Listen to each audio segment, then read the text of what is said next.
नाज़रीन अस्सलाम वालेकुम। मुसलमानों का कदीम एक ज़माने से तरीक़ा रहा है कि वो 22 रजब को हज़रत इमाम जाफ़र सादिक रज़ियल्लाहु ताला अन्हु का फ़ातिहा करते हैं, जिसे हम कुंडे की नियाज़ कहते हैं। यहाँ पर दो बातें जानना बहुत ज़रूरी हैं।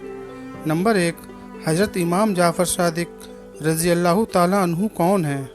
नंबर 2, कुंडे की नियाज़ करना कैसा है।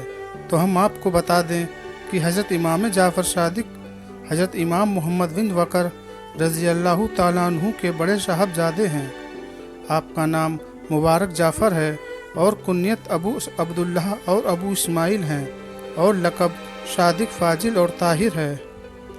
आप मदीना शरीफ में अब्दुल मलिक बिन मरवान के अहद सल्तनत में रबीउल अव्वल के मुक़द्दस महीने में पैदा हुए और अबू जाफ़र मंसूर इब्न अब्बास अस्फ़हा के सल्तनत में आपका विसाल हुआ।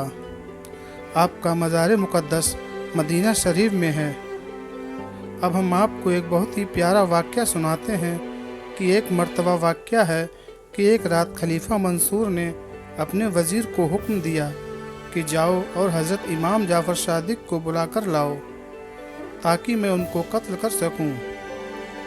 वज़ीर ने कहा, क्या तुम ऐसे शख्स को कत्ल करना चाहते हो जो गौस में बैठे हैं और इबादत में मशगूल हैं, दुनिया से किनारा किए हुए हैं। आखिर खलीफा जब बहुत बरहम हुआ तो वज़ीर आपको बुलाने के लिए गया। मंसूर ने गुलामों को समझा दिया कि जब इमाम जाफ़र सादिक आएँ और मैं अपने सरते ताज उतार दूँ, तभी तुम इमाम जाफ़र सादिक को शहीद कर देना। लेकिन जब आप तशरीफ़ लाए तो उस वक्त का नज़ारा बिल्कुल अलग था। मंसूर उठकर खड़ा हो गया और आपका इस्तकबाल किया, आपको मकान सदर पर बैठाया और ख़ुद आजिज़ाना तौर पर आपके सामने बैठ गया। ये देखकर उसके गुलामों को बहुत हैरत हुई। मंसूर ने आपसे कहा, आप पर क्या हाजत रखते हैं। आपने इरशाद फरमाया, यही कि तू दोबारा अपने दरबार में मुझे न बुलाओ। खलीफा मंसूर ने इजाज़त दी और इज्जत व एहतराम के साथ आपको रुखसत किया। आपके तशरीफ़ ले जाने के बाद खलीफा कांप रहा था और उसके बाद वो बेहोश हो गया और काफ़ी देर तक बेहोश रहा। और जब उसे होश आया और उससे पूछा गया कि माजरा क्या है, तो उसने कहा, जब हज़रत इमाम जाफ़र सादिक दरवाजे से अंदर दाखिल हुए तो मैंने देखा कि एक बड़ा अजदहा उनके साथ है, जिसका एक लब चबूतरे के नीचे और दूसरा लब ऊपर था, और जवाने हाल से कह रहा था कि अगर तूने इमाम को कोई नुकसान पहुंचाया तो मैं तुझको तेरे चबूतरे के साथ निगल जाऊंगा, इसीलिए मेरी ये हालत हुई है। सुबहान अल्लाह, ये है हज़रत इमाम जाफ़र सादिक रज़ियल्लाहु ताला अन्हु की शान। और सबसे अहम बात हम आपको बता दें कि हज़रत इमाम जाफ़र सादिक रज़ियल्लाहु ताला अन्हु अहले बैत किराम में से हैं। नंबर 2, सबसे ज़रूरी और अहम बात, कुंडे की नियाज़ कराना कैसा है और उसका तरीक़ा क्या है। कुछ लोग कहते हैं कि 22 रजब को हज़रत इमाम जाफ़र सादिक रज़ियल्लाहु ताला अन्हु की न तारीख़ विलादत है और न तारीख़ वफ़ात, तो फ़ातिहा दिलाना भी दुरुस्त नहीं है।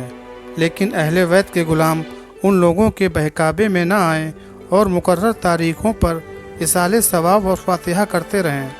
अगर 22 रजब को इमाम जाफ़र सादिक की तारीख़ विलादत है न तारीख़ वफ़ात, तो भी एक बात गौर करने वाली है कि 11 रबीउल अव्वल आखिर में मुसलमान 11वीं शरीफ की नियाज़ करते हैं।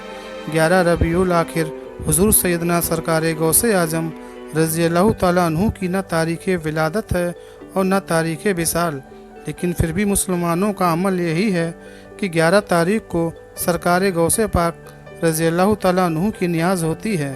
तो अगर मुसलमान 22 रजब को हज़रत इमाम जाफ़र सादिक के नाम की नियाज़ करते हैं तो उन्हें करने दिया जाए, ना कि उन पर फतवा लगाया जाए। कुंडे की फ़ातिहा जो खीर और पूड़ी पर होती है बिल्कुल जायज़ है और नेक काम है। सुन्नियों को उसे ज़रूर करना चाहिए और अहले बैत की याद मनानी चाहिए।